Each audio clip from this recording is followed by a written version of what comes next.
नमस्कार, जय Jinendra, good morning, आदाब, सत श्री अकाल।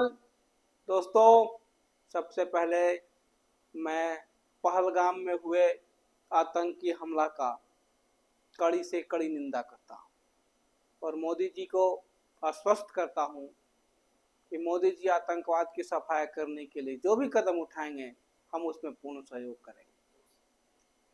और मैं, जैसा कि आपको मेरे छोटे भाई जी ने पहलगाम इशू पर आपको पढ़ा दिया है, आज मैं आपको पहलगाम इशू से आगे उसी संदर्भ में अप टू डेट स्टेटस और अद्यतन जानकारी साझा करूंगा।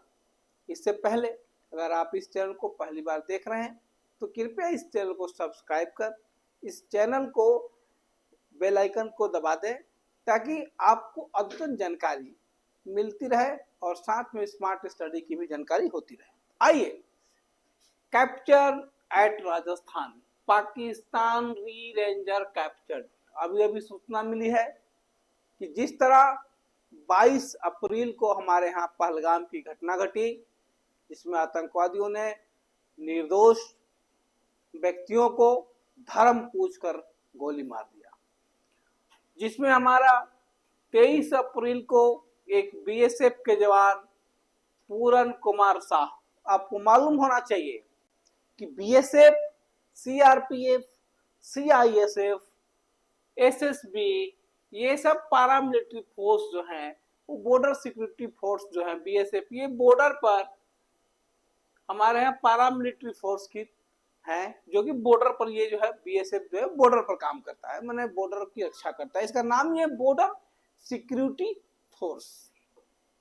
हमारे एक बीएसएफ के जवान थे पूरन कुमार शाह, जिन्हें पंजाब के बॉर्डर से पाकिस्तानी आतंकवादियों ने, कह सकते हैं, या पाकिस्तान के आर्मी कह सकते हैं, जो भी कह लीजिए, इनको कैप्चर कर लिया। इसके लिए भारत सरकार ने बहुत प्रयास भी किया, लेकिन शायद उन्हें लौटाने के लिए उन्होंने मना कर दिया कि आपको नहीं लौटाएंगे।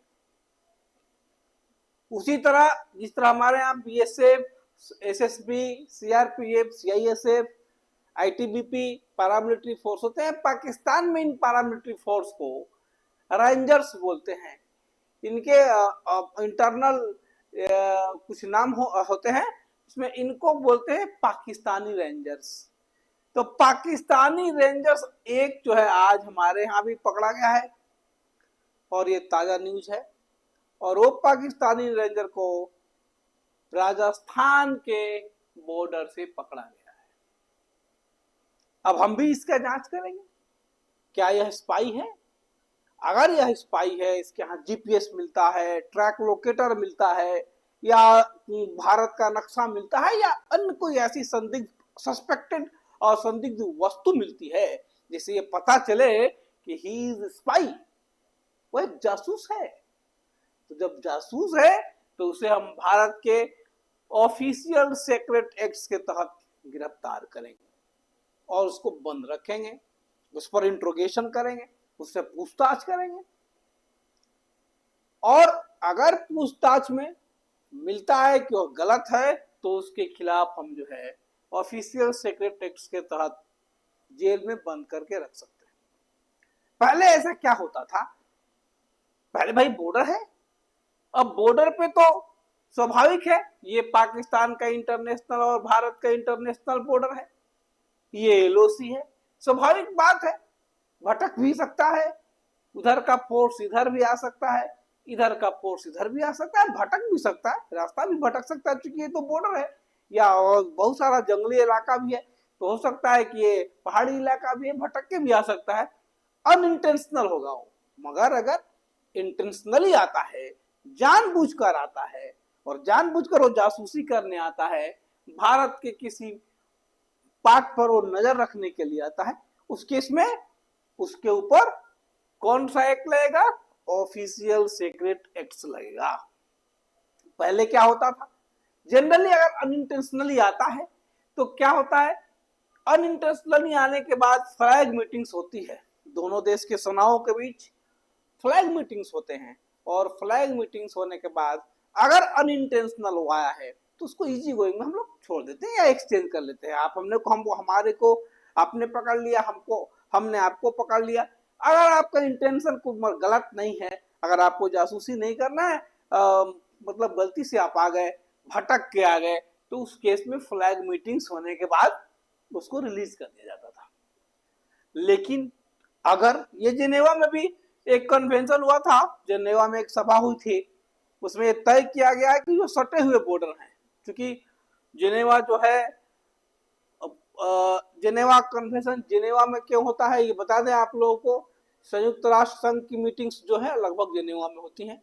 WTO का मुख्यालय भी जिनेवा में है। तो हर देश जो है वर्ल्ड, इसका नाम है वर्ल्ड ट्रेड ऑर्गेनाइजेशन, तो वर्ल्ड ट्रेड ऑर्गेनाइजेशन जो है हर देश मिला हुआ है। तो उस संदर्भ में भी जिनेवा में कन्वेंशन आम मीटिंग होते रहता है। उस मीटिंग में भी ये तय किया गया है कि अगर कोई भी बॉर्डर के सिपाही अगर गलती से दूसरे बॉर्डर में दूसरे देश में चले जाते हैं थ्रू बॉर्डर, तो उस केस में उनको फ्लैग मीटिंग्स या जिनेवा कन्वेंशन के अनुसार उनको रिलीज कर दिया जाता है या रिलीज कर दिया जाए। अब प्रश्न है कि भारत को जब बीएसएफ के पूरन कुमार शाह को जब मांगा गया तो क्यों रिलीज नहीं किया?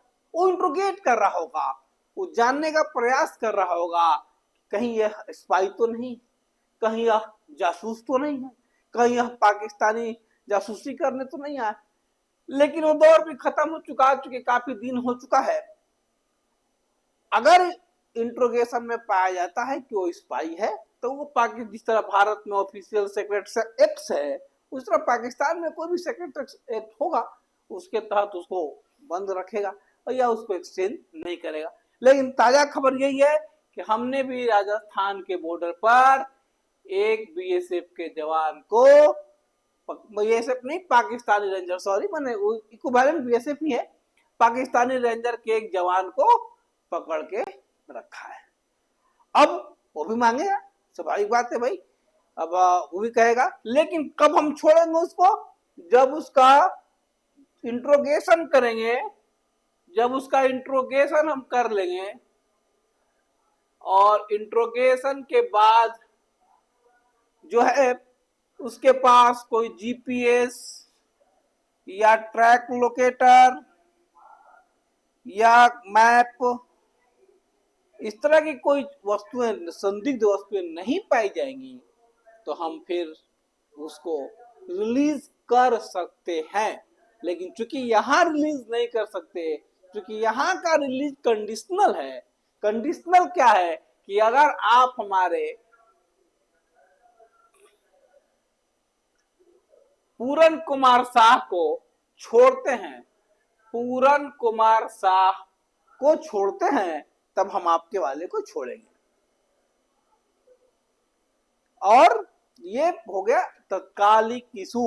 अभी जो है, अभी वहां सारे बॉर्डर की स्थिति बहुत ही कह सकते हैं कि मतलब गंभीर है, सीरियस है, क्योंकि वहां के वो सिपाहियों को, वहां के फौज को शायद रात में नींद नहीं आ रही होगी। अभी वो लोग हर तैनात के पोजीशन में, हमेशा रेडी के पोजीशन में, हो सकता है कभी भी वार छिड़ सकता है। और आतंकवाद का सफाया तो होना ही चाहिए। आतंकवाद किसी धर्म का नहीं है, नो रिलीजन।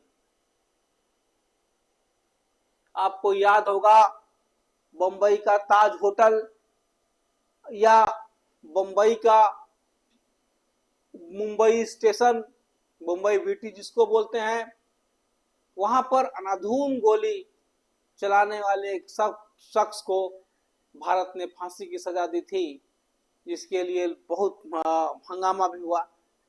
लेकिन उस शख्स ने कभी धर्म नहीं पूछा। वो जब अंधाधुंध गोली चलाया होटल ताज में और बंबई वीटी स्टेशन पर, कितने निर्दोष मारे गए। उसमें कोई मुसलमान नहीं था, कोई हिंदू नहीं था। गोलियां न हिंदू पहचानती हैं, न मुसलमान, न ईसाई, न जैन, न सिख। ये इस बार का जो पहलगाम में आतंकवादी हमला हुआ, यह धर्म पूछकर किया गया। पहली बार हुआ ऐसा, जब धर्म पूछकर आपको गोली मारने का प्रयास किया जाएगा। हमने कहा भी है कि धर्म पूछकर तुम गोली मारोगे, हम भी तुमको धर्म पूछ के मारेंगे। बहुत लोग हिंदुस्तान को तोड़ने का प्रयास कर रहे हैं। मैं एक छोटे से शेर के साथ इसको खत्म करना चाहूंगा। ये दिल है ये मेरी जान, ये मेरा प्यारा हिंदुस्तान, ये दिल है मेरी जान, ये प्यारा हिंदुस्तान, सदा आबाद रहेगा, जिंदाबाद रहेगा, सदा आबाद रहेगा, जिंदाबाद रहेगा, और अब आजाद रहेगा, अब आजाद रहेगा।